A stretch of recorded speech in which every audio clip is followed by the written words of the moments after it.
I cannot believe this room is full at 10 in the fucking morning.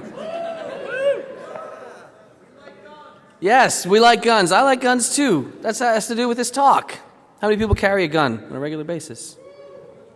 Law enforcement, Fed. No, you're probably just fucking, citizens in a free country. So one big hand for friggin' still having some freedoms in this country.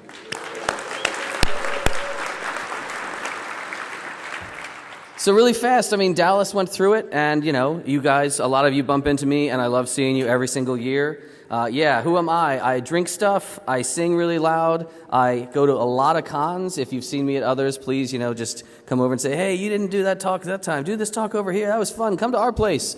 I'll probably show up. Who's going to DerbyCon coming up? Yes. All the new ones that keep coming out support the smaller cons. We get together for DEFCON every year. Big ones, small ones, everything in between. They're all wonderful, and you should all go. I also like guns. I like really big guns. Let's be honest, I like all guns. I'm not a discriminatory person with guns. I like guns and I like locks. So I said, sometimes those of us who have guns in our daily lives, it involves locks. We have to lock up our guns. And we've talked a lot in the past about, really nice locks. And what is a good lock? I have alloy locks on this and that and the other, and I have this Sergeant & Greenleaf safe. But what about, shitty locks plus guns? Which is, you'd think a bad idea. But a lot of us do involve, really crappy locks in our gun culture in ways that are usually unintended, and that's what this talk is going to try to address. If you've ever, looked through any firearm, brochures about safety and, guns must be stored carefully, they'll tell you in almost every pamphlet, all gun storage devices that you buy, right off the shelf, these are not, safes. These are not security devices. These are to prevent, your toddler from NDing into the fucking carpet when you're not home. These are not to prevent thieves and criminals and even, I would say, curious teenagers. And if you understand that, and if you see why and how a lot of these things are made, with the quality that goes into them, most of these are just shipped out for $1. And how many people get a lock free when you buy a gun in your state, right? Do you think that's going to be a good lock? No, it's just trying to comply with some policy that a politician made. So, of course, it's going to be a cheap piece of shit. These little cable locks, I don't even know how many of them. I threw the keys away long ago. We still use them, when we're driving through Jersey and stuff. We just kind of pick it open, put it around the gun, and pick it when we get home, just whatever. Yeah, come on, honey, I love you, but your people don't make some of the best stuff. Yeah, these things, you can really blow through all these locks pretty efficiently and pretty quickly. Here we have a couple just, basic off-the-shelf samples. And, here's a little knockoff, whatever, cable lock. Let's see. All right, go ahead and put the wrench in. We're going to have these in the village if you want to play with these or in the Q&A room. And, you got to put your tools in and, okay. Oh, oops, okay, sorry, that's open. Yeah, maybe a toddler with no motor control couldn't do that. But I'm pretty sure a 5-year-old could. I love my Mossberg shotguns. They ship with a genuine Mossberg lock. The Swedes do not put as much engineering into their locks as they do into their shotguns. This takes a little bit longer. I think this took about 3 seconds to pick. Most of these are first take videos that I just kind of knocked together really wobbly, so pardon the awful camera footage. Say, let's see, can I get it? I don't know. I got to rake it a couple more times. Maybe, no, I don't know if it's not going to open. Maybe it's too strong. No, I don't think that's a problem. That's open. So, yeah, these locks, they're fine if you want to just comply with the law. I'm down with complying with most gun laws. But understand their purpose. Understand what these are for. Understand that these are not high security devices by any stretch. Trigger locks, the little I'm going to clamp it on. My very first DEFCON talk was way back, what was it, DEFCON 13. How many people have been coming since 13? How many people have come since before 13? How many people is this your first DEFCON? What do you think so far? Very cool. Yeah, we had one of these on stage, and we had, I think Agent X and Priest verifying that we weren't going to blow anything up on stage. Let me see if we have some footage. Ooh, PowerPoint slowdown. So yeah, one of the first bypass tools, I kind of made my own, stuff. I made out of a piece of long fish tape wire and just made a hook. Almost all of these locks, these little two-sided, clamp it on, snap it in, trigger locks, they are just a little set of teeth. And those teeth have to engage with one side and the other side. Maybe going to play? Well, I'll just keep talking and hopefully it starts playing. Those little teeth just engage with one another on each side with like a spring-loaded mechanism. So one spring-loaded set of teeth, another spring-loaded set of teeth. Come on, you son of a bitch. Let's try it one more time. And if not, fuck it, it's really a boring video. It's just me shoving a giant hook. There we go. Just shoving a giant hook in, finding the spring-loaded teeth, and pulling. I'm pretty sure that somebody put a video online of like a 10-year-old kid doing this. I hope it was a responsible kid. You don't want to just say, here, I'm going to teach you something just for this video, but don't ever do it again. So yeah, one half of the lock, other half of the lock, and it just kind of snaps in, finds its little sweet spot, center it down a little more, try to get it to snap in. If you've ever used one of these, I mean, they're really sloppy. They don't really hold very well. You could still just pull on them half the time and discharge around. But here's my special tool made for, 7 cents and a broken piece of fish tape. Oh, where's the springs? There's the springs. Blanc. Yeah. Again, fine product if you want to just comply with some, Massachusetts politician. Not a great thing if, you're doing prisoner transport and you're going to put this pistol next to the lock. Oh, he can't get my guns. Nobody's dumb enough to do that, right? Okay. I don't know. There could be like TSA in the audience. Those are pretty dumb law enforcement folk. We're not talking, though, about little trigger guards for them. We're not talking about, in this talk, little things that kind of just bolt onto the gun. We're talking about enclosures that you put your gun in, cabinets, lockboxes, etc. Some cabinets are pretty crappy. If you look really closely, I mean, how many people have been in the Lockpick Village or any of our lockpick trainings? What kind of lock is this? Wafer lock. Is a wafer lock a very good lock? No, it is not. It's a filing cabinet lock. So yeah, some things, they're just awful. Some things are nice. This is a proper gun safe. This is, a big wheel, dial it in. Some of them use electronic keypads, but either or, however fancy you get them, you can look and see if you have a nice lock. Anybody tell me what this little S&G logo, who is that? Sergeant and Greenleaf. Whether you have a big dial lock, oftentimes you're going to see that name, the S&G logo around. That's a nice safe. That is also not really the topic of this talk. We're not talking about good big gun safes. I'm talking about the ones that you just spot in, sporting goods stores. Things that you're like, oh, I've got a daily carry. I come home at the end of the day, take my gun off, go over to the bookshelf, boop, boop, boop, open something up, drop it in. Those kind of lock boxes are what we are going to focus on right now. And they are a whole lot of fun. This is not one of those, by the way. This is a Sentry safe. This is a fire safe. Does anybody have any idea whether or not this is a very robust mechanism? No, it is not. Yes, somebody said screwdriver, someone else said jiggler. I have seen people use these to lock up their daily carry gun at the end of the day. I don't know why. I wouldn't recommend it. A lot of these products that I saw in this one aisle, because I was just walking through Cabela's one day, they were so, I bought a bunch of stuff, and we're going to play with a bunch of stuff. Some of these were so bad, I just didn't, take them. I was like, all right, I can make some fucking footage of that right here. The Secure It. Oh, okay. Let's see what kind of lock is this? Wafer lock. Yeah, that was open pretty easily right there. I'm like, no, I don't need any help. I don't think I'm going to buy this one. Thank you. But let's talk about some really nicer. Let's talk about some mid-range. You're not going to just buy it in a crappy Kmart kind of safes. I really want to give a big hand to the guy who runs Center of Mass. He actually saw a lecture of mine, and he said, oh, man, I saw that tubular lock thing, and it really freaked me out because some of my products use that. Can you evaluate some? And I was like, I guess I could. Do you want to talk to the manufacturer? He's like, yeah. So I talked to the manufacturer. They're not interested at all in having these evaluated. So you can't have them for free, from them, but I'll send them to you at cost. So he was a really awesome guy. I don't like to, shill for anybody, but, Center of Mass gave me these for pretty damn cheap. So I love those guys for that. This is one that he gave me. He gave me the Microvault. We're going to look at 3 of their most popular products. Microvault, it's a nice little device. It's got little, keypads with the fingers. You punch in a code, the idea you can feel where your fingers are, like if it's under a desk, if you're doing the bail bondsman thing, where you're like, I got the gun, and you didn't see it. Says right in the manual, ooh, guns are bad, guns are dangerous, they can kill people, and this is not a security device. That's pretty true. Because why? In addition to the fingerprinty thing, it's not a fingerprint reader, it's just a finger pad, it also has a lock. Almost all these safes have lock override, mechanical locks. What kind of lock is that? Tubular lock. Is tubular lock really great lock? Not exactly, no. Maybe it's better than a wafer lock, but it's not much better. So here we are, we're saying, all right, here's our tubular lock. Let's see what we can do with this.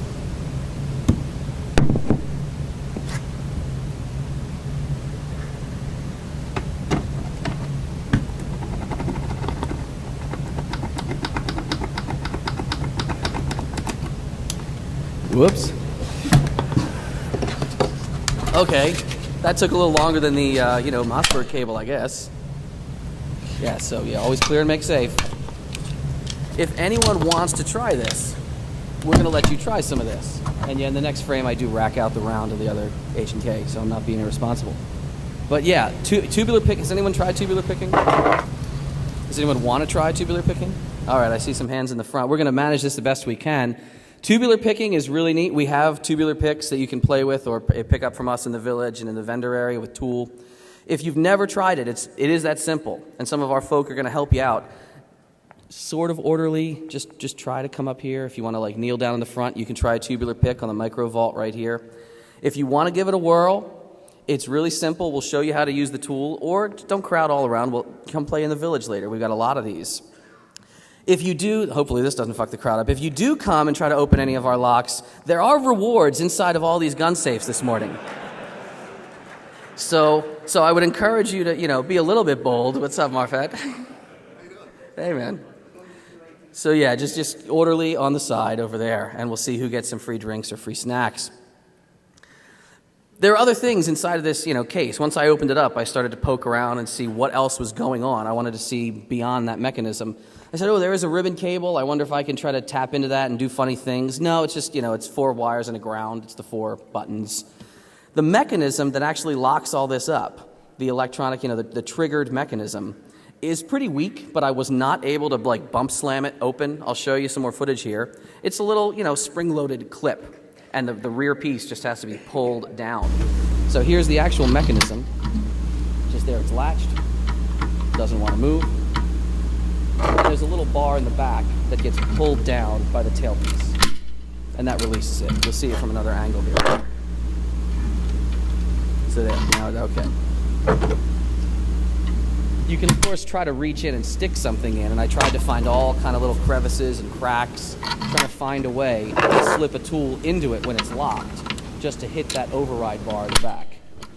Wasn't really able to do that successfully. I mean, this is, obviously, it's sheet metal. You could bend the fuck out of it. But if you're going to bend it all up, just break it open and take the guns that way. You're not going to easily just covertly stick, let's say, a paper clip in there and trigger that. But can everybody see the tailpiece? It's a pretty simple mechanism, just making that release. So I started trying to say, well, if I can't do that, can I mess with any of the controls? Can I turn off, can I enroll new users? Can I delete the user database and blank it out so it just starts opening? And I tried to reach in and hit those buttons. I tried it with beer can metal. I tried all kind of shims. I wasn't able to do any of that. I just kept crumpling it up. I thought maybe, these little sensors on the side, it detects when it's shut, because you shouldn't be able to program a safe when it's shut, right? That doesn't make any sense. No, those are just little spring-loaded, there's a cable here, but that's not it. This is a little spring just helping the lid to pop open. So those aren't like reed switches. But even so, I wasn't able to get my shims in. I just bent them all up, and I made a lot of forensic evidence when I tried. So if you have one of these safes and you suddenly get a whole bunch of scratches near one of your buttons, I don't know, maybe I was in your house trying to fuck around and take your 1911. But overall, not a bad safe. The overall design is kind of sound. I like that it relies on something keyable, but it's not. I don't really like biometrics a lot. I think biometrics in the heat of the moment are I don't want to have grime or blood, or I don't know what is going on in my house when I need to grab my guns, but my fingerprints might not be clearly readable. So I like this mechanism. I don't like that it's a tubular lock, but all in all, as you'll see, it's certainly not the worst thing on the market. Let's talk about the worst thing on the market. This is a Biobox. This is also available, from a lot of suppliers. It's available in some shops. What kind of lock's on this? Well, yeah, it's a little bio fingerprint reader, but there's also a tubular lock. Do you think it's a good tubular lock? No? Maybe. Some people say yes, some people say no. Well, they do promise quick and easy access with the touch of one finger. That's about the only pressure you really need on the tubular lock pick when you try this. Have we gotten any open over there, by the way? Anybody? Yeah, has this been opened? You got to say open, but apparently half the people have opened this right now. Have they been taking booze or granola bars? Booze, yeah. Can we get the people who got registered to come up? Yeah. The people who enrolled your fingerprint earlier successfully, can we have you back up on Fabulous's side of the stage? Because she is going to start doing some cool things with dental alginate. And it looks all sexy vinyl clubbish, but we're really just going to copy your digits. Not the call you digits, but like the I'm going to be you at a crime scene digit. But more about the Biobox. Nice little case, I guess, bent sheet metal. Their design is crappier in a number of ways, though, that we're going to explore. Not the least of which is the fact that they glue their instruction pad to the foam. So the moment you buy it and you say, all right, I don't need this friggin' piece of crap label inside the lock, you rip it up, it just tears the foam all apart. It's just dumb design, but whatever. Maybe the people they think who are going to own it are too dumb to remember the instructions, so that you're not supposed to remove those, I guess. But we have our friend the tubular pick. If you want to give that a try. I don't know if we have the Biobox because it's just that bad. As you'll see, I went to set up the video. I said, all right, I'm going to try to see if I can open this. Let me get the pick in, and it should just kind of, I guess if I... Whoops. Fuck. So that's open. But in general, that's not half the ways that this product is kind of funny. And of course, you guys know with tubular picking, you copy the key. So you do this once. Open. We got another one open. We're running out of booze. Damn, we only have granola bars left. So yeah, in addition to that, anybody know Converge, Alex Rogan, Medic, some of the goons around DEFCON? Big hand, by the way, for all the goons that have been they stay drunk so you don't have to and be safe.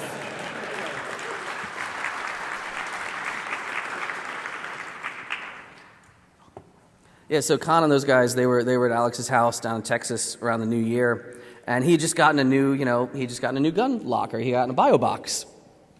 And they're like, oh man, open. Nice. We are now, that's Jägermeister. Wow, you are starting early, sir.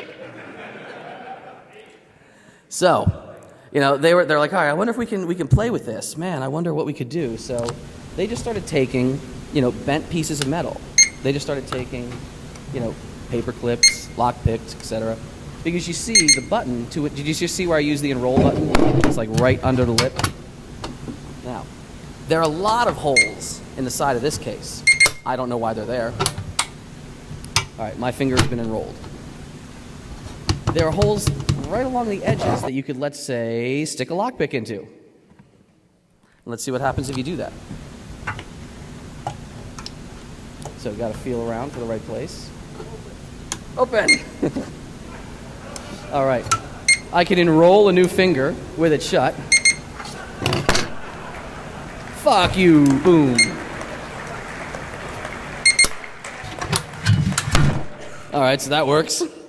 And then the same question that the guys had in Texas. They were like, man, if I can enroll myself, I wonder if I can delete myself. I said, all right, let's try this one with a paper clip, because maybe you don't have lockpicks. Maybe you haven't gone to the village. All right, take our super elite hacksaw, open the CD-ROM drawer tool. All right, where is it? Open again down there. Jesus, you're flying through shit. All right, gotta hunt a little more. All right, red light. Red light means everything is empty. So now if you just press the button, oops, open. That works. So yeah, defeated by, a paper clip? Come on. That's, you really don't get a lot of love from the Biobox from me. That's my rating system. It's my multiple star rating system is maybe even a little generous on this one, but they made it out of metal. I mean, I guess it could have been wood. So there's that. The last one we're going to talk about, and the last one we're going to play with a lot here, however, is the Locksafe product. It feels the most robust. If you crack a guy on the head with it, he's going to know it. The other ones, he'll just be like, fuck, asshole. Yeah, this is made of like thick steel. It's like 1/4-inch plate steel. It has a really nice, mechanism in it. It uses a cross lock as the override lock, which, if you flip up the little panel, you'll see not only is the cross key there, but the battery hookup is there. It's a nice design. In case the battery dies, you can switch the battery with it locked. In general, though, I said, all right, they make cross picks, so maybe we can attack this. So I, grabbed my Deal Extreme cross pick, put it in there. There's no footage of this happening because I just stopped rolling the camera. I was completely soundly defeated by the Locksafe. I was not able to open that at all. If you would like to try, we're going to let you. We have a couple up here. We have some cross picks. We have some more booze and candy bars and stuff. There are, I was surprised because usually cross locks are kind of weak. Usually if they're, in a safe, like let's say a hotel safe, they're not the best device. Usually you could pick this, like this one was picked open. Sometimes you'll see even a cross lock that's made so strangely that it doesn't have a backer plate. It doesn't have a tail plate. And if you flip to the other side inside, you'll see this is a complete hole right through the keyway. Now, we're not going to get into a whole talk about electronic locks, but anytime you have a nice channel where you can stick something straight through to the inside of the safe and start pushing and pulling on wires and all kind of stuff, that's its own talk somewhere else about electronic safe spiking. But definitely don't do that here. Who else wants to try the picking stuff? You want to come on up again if you want to try using the cross pick. If you've never used a cross pick, we'll try to show you how. But in general, if you can get it open, I'll be really impressed, and I'll give you like 2 whiskey bottles. But since I could not pick the cross lock open, I said, well, is there another way? Well, the only other way to access what's in this safe is what? The fingerprint reader. Fingerprints are a really neat, bio sort of technology that we see incorporated in a lot of computer devices and things like that. But I realized many of you might not know how the fingerprint readers actually work. There are actually 2 types. What can I do for you? Sharpie? Thank you. Yes. Can you fill my water? Thank you. Big hand for, all my friends in Tool who helped me out and who showed up way too early to lug a bunch of safes around the hotel with me. So yeah, fingerprint reading. 2 kinds. There are optical readers that take a whole image of the finger all at once. And there are also, have anybody logged in with these before on a machine, maybe? All right, a couple of you have had those. There are also capacitance-based readers. They're a little more fun just in how they work. And as you're dragging your finger across them, the ridges and valleys of your finger change the actual magnetic, electrocapacitance, and it's a neat little thing. In general, they both function by mapping what are called points of minutia. They do pattern matching. So if anybody know what points of minutia are? No? Fed. You testify in court. Yes. So points of comparison, points of minutia, they are just places on your finger. And, the law enforcement community has been using this for a while, where unique identifiers can be found. So where arches come up, where 2 things bifurcate or come together, where there's a loop that's closed and a dot in the middle. There's all kind of different ways that different fingerprint analyzers will note these in their records. But in general, thank you. In general, all human fingers have plenty of them. And you can get really fancy with identifying all these little points of comparison. When someone says, on a TV show, oh, we found an 8-point match, that's what this means. It means, well, there was a ridge up here, and there was a dot here, and there was a whorl here. And if you got enough of those, different people, different fingerprint, forensics techs will be confident in saying this is this person. That's how all these devices work, too. These devices do not store an image of your finger anywhere in them. They don't have the ability to I use this fingerprint reader, and now my boss can frame me for murder. No. These devices just store little bits of data about the different points of comparison. They store a matrix of points like this. So when you come by later, touch your finger or swipe your finger, the computer says, well, I just generated a new matrix. Does it match? It's really like a hashing function in a way. Your password is not stored on the server. Your hash is. It's the exact same thing. There's a lot of, myths about this in fiction, about how these work. There's a lot of bad tech in fiction. One of the biggest things in, fictional shows that you sometimes get is the twin problem, right? That's not a twin problem. That's awesome, but no, there is the twin problem. It was actually his brother, and, that's why. Does anybody know why that's bullshit? Twins have different fingerprints. Do you know at what point in your life your fingerprints develop? Anybody? They develop prenatally in the womb, and they are pattern generated just by random eddies and currents in the amniotic fluid as your skin cells are generating. They form then, they are locked into you at that point, so if you cut them off, they should try to regrow mostly the way you had them. But even, you could have septuplets or that friggin' Optimum who pupped out all those friggin' crotch fruits. They'll all be different. They'll all be different, so the twin thing, that's all bullshit. I tried a lot of things to fuck with the fingerprint reader. I have a lot of, people's fingerprints on file that we worked, we did, all right, let's make some firearms ID card. We pulled out all of our old firearm paperwork at the office. We started trying to print copies of our fingerprints, because this is just an optical reader. So we said, all right, maybe we can just fake it out. Let's, here's the left and right, and mirrored and not mirrored. We tried all kinds of ways. Nothing. This safe was having none of it. Yeah, we were not able to get it to read. We were not able, even half the time, to get it to recognize that these were, anything on the reader. So some of these devices you'll sometimes see advertised with life-sensing technology. This has something. So, we said, all right, can we get it to work? It was working with my hand, was not working with anybody's copied fingerprint. I said, all right, we do a lot of weird key copying stuff. If anyone's been in any of our black hat trainings where we do quick keying and such, we have this binary mold compound where you squish it together and you put it in a thing and you can, sandwich a key in it. If you get someone's key for 5 minutes, you can copy. It's a whole, come to our training at Black Hat. It's fucking blast. This year we added safe cracking and shit. Convince your boss, man, you need that skill.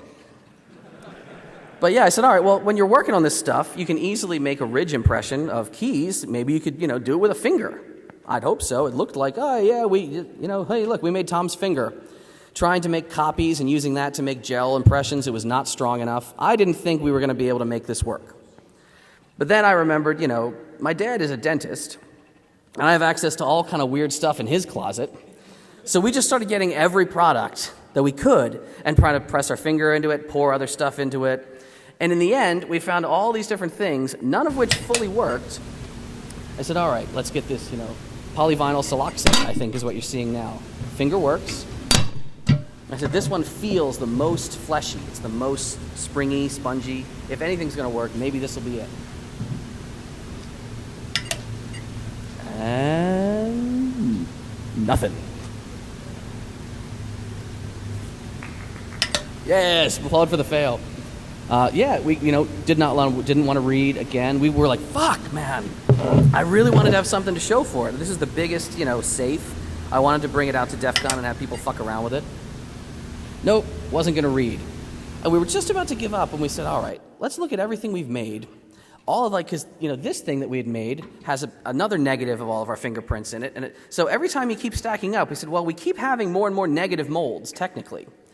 Put them all on the table and just get this stuff we found in a hobby shop. It's like this, I don't think it's actually to make rubber stuff. It's supposed to be just a molding compound that's very spongy. I have this little Pokemon widget thing, and I'll put it in here, and I pour the rubber around it. You can, spring it out and then use that to make additional knockoffs or whatever the heck you're doing with, make Jenna Jameson sex vibrator dolls and things.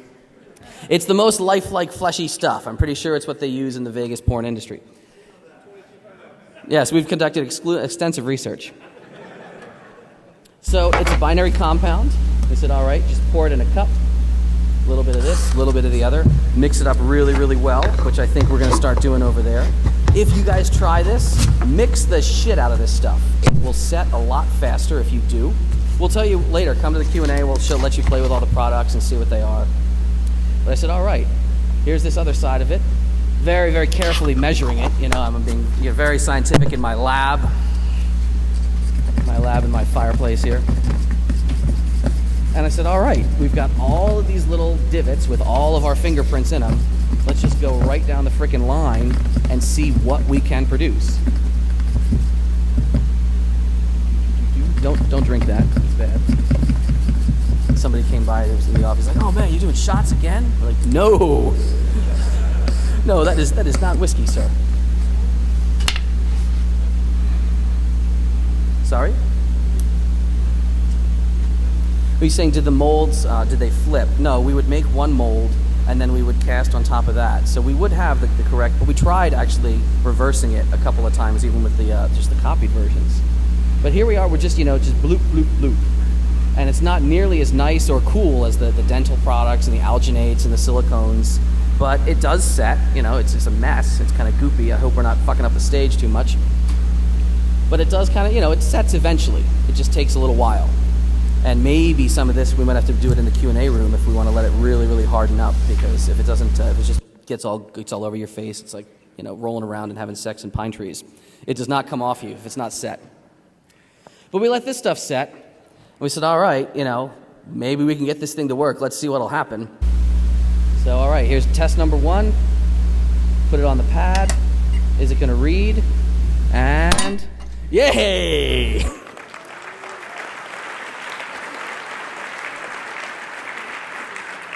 And we weren't, someone said, well, what was it seeing like through itself? Could it read your finger on the other side of it? I said, no, I don't think so. It's it's a little bit see-through, it's translucent, but just to be sure, we tried somebody else's. Yeah, that was my other little freaking KO. We said, no, let's keep trying it. Let's mix it up. You try my fingerprint with your finger, and we kept getting pretty good results. My favorite result of all was this thing. This was the last one we had poured out of the end of a long series of cups. Pouring out of cups. Mr. Balloon Hands. No, so, all right, you got this little thing. It was like a little tiny bit of rubber. And if you look at it, I think I even show you, it was full of air bubbles. It really doesn't cure very solid. And it's so wafer thin, I'm like, man, I don't know if we're going to really get a ridge pattern out of this. I don't know if this is going to work. I said, all right, well, just try it, man. See what you can get. So we had a couple of these little thin guys. Imagine this just being in your pocket at the right moment. You pull it out. You walk up to the, super secure safe. You just kind of stick it on your hand. So Tom's going to go up to the safe and say, all right, I guess I got it here with my fake spy fingerprint. Well, let's see what happens.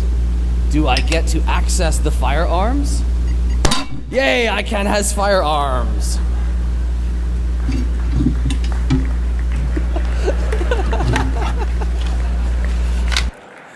I love that so much because that's pretty much the only time in my life I think I'm ever going to feel like a spy, like James Bond, one of the freaking Q-Lab gadgets.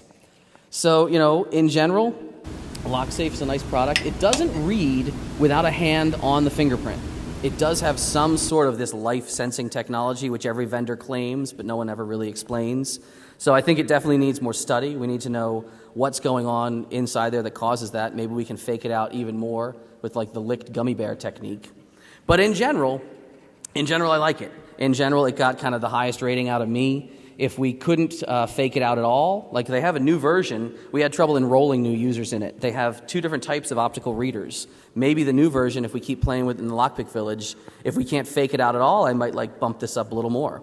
But do I think it's a decent product? Kind of, I really like it. In general, if anyone's heard me talk before about guns, I don't think any of these are a substitute at all for the most decent product, which is just, having a nice, comprehensive, secure home and having kids who aren't fucking nimrods watching MTV all day.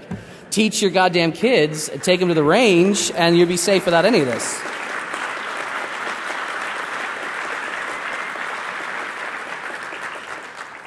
They do have new versions coming out from all these manufacturers. This is, the Gun Vault Bio. It's just a compendium of more things. So we've got the pads, and we have a little swipey, and there's all kind of stuff always coming out. You guys know this. Security goes up one level, goes up another, goes up another. A lot of them are still relying on that, tubular lock. I don't know why Chicago Lock Company made this product how many decades ago, and people still think it's sexy and different. If you want to replace your tubular lock, you actually can. I really like the Microvault because if you look inside, it's just, the cam on the back is really simplistic. Take this whole thing out. I was actually able to disassemble it, pop the cam off, and just pick up an Abloy lock. Is Abloy a pretty good lock manufacturer? Yes. Come go. The security snobs guys are here. They're in the vendor area. They're friends of ours, full disclosure, Mitch and Han and those guys. But they'll let you play with some Abloy shit. That's proper security. And I love that, I found this old Abloy in a drawer, and I was like, well, the tailpiece is kind of the same and a little bit of effort with a Dremel, and I can just kind of fit one thing on. And the hardest part was getting the back spacing right. It's set a little too deep. I tried putting, is that going to fit? I put a nut on this side of it, then it pushed it too far. In the end, a couple turns of wire, and I got a perfect backspacing. This can still trip the rear release bar. Everything anchors back in, and with a few minutes of screwdriver time, you can actually turn one of these safes into kind of something nice. I mean, this is something that I would probably rely on. This is something that maybe a bunch of us have all bolted into our trucks now under the seat. You're going to comply with the law. Someone could crowbar it open, yes. But somebody who just kind of rolls up and says, oh, can you drive license and registration? Oh, is there anything in this vehicle? A cop's not going to pick it open if they want to do an illicit search improperly. A criminal is probably not going to be able to pick it open. So if somebody takes your gun, you're going to know that happened. That's, take it or leave it. But I think you can really mod a lot of this stuff up. Hack shit together yourself. Try it out. And you can usually make products that are better than anything you can buy in a store or online. And it's cool because you did it yourself. So I really encourage you guys to try this. I encourage you guys to play with this. Most of all, and I always get a little soapboxy, I encourage you guys to, fucking play with your kids. I love seeing kids shooting. I love seeing kids tinkering with locks. How many people saw one of our RSOs at the DEFCON shoot, his, 9-year-old daughter?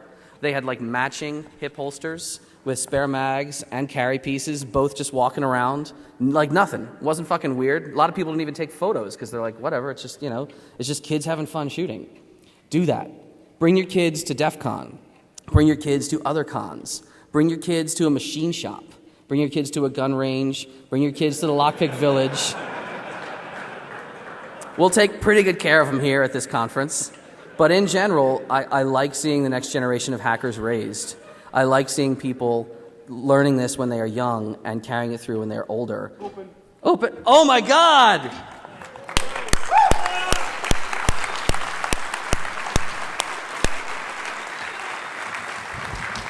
Fucking A! That was fucking perfect, man. That could have worked out better. I'm buying you a big bottle or something. Oh my God. Big hand again. Look at that shit. We didn't even do that ourselves.